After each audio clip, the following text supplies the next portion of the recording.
এই ধনদার, এই বাল্বটা 15 দিন আগে নিছি, নেওয়ার সময় তো কইছিলে আপনার সারা লাইফের মধ্যে বাল্ব নষ্ট হবো না। 15 দিন নাই যাতে বাল্বটা ফিউজ হয়ে গেল, এখন কি হবো? আরে ভাই, বাল্ব নেওয়ার সময় তো আপনার চেহারা খুব খারাপ ছিল। যারা জানে আপনার চেহারা আবার ভালো হবো।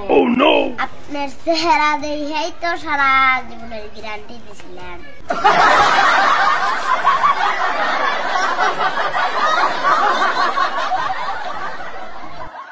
আচ্ছা লুৎফর, দোকানে যে পচা ঘি আছিল না কার কাছে বেচছা? ওই করিম ব্যাপারের কাছে।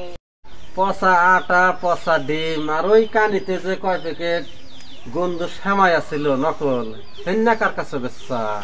অন্যও করিম ব্যাপার নিছে। কস কি?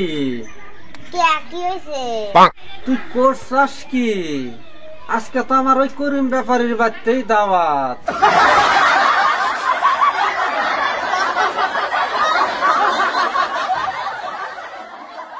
লুৎফরকে 3 দিন ধরে এই রসুন পালানটা নিরেবেন নিগে কই, ও বলে সময়ই পায় না, এনে যায় ওনে যায়, কি যে করে না সারা।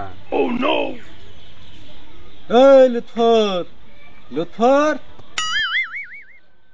নাই, হুন হুন। কি কও না? কি আর কমু, দেখছেন রসুন পালান্ডার অবস্থা।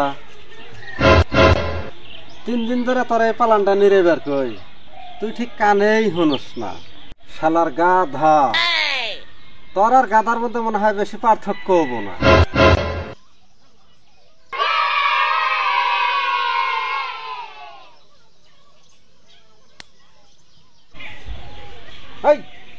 তুই আবার কি করো সেটা?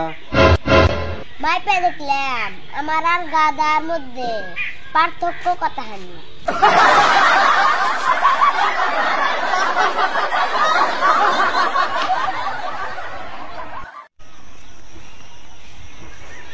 কিরে নাতি ভাই, ব্যবসার খবর কিরকম? না না না, ব্যবসার খবর বেশি ভালো না। ব্যবসা তো মাথায় থেকে পাইলে গেছে। মানে? আগে করতাম টুপির ব্যবসা, এখন করি মুজার ব্যবসা।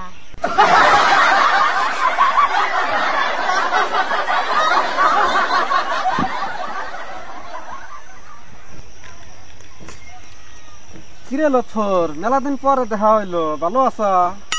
হ্যাঁ না না, আল্লাহ ভালোই রাখছে। বর্তমান করস কি তুই? বিশাল বড় কাপড়ের দোকান দিছি না না। বেচা কিনা হয় কি? বেচা কিনা হয় না মানে আঙ্গ পিন্দা কাপড় বাদে আর সব বেচে ছাপা করে হালাইছি।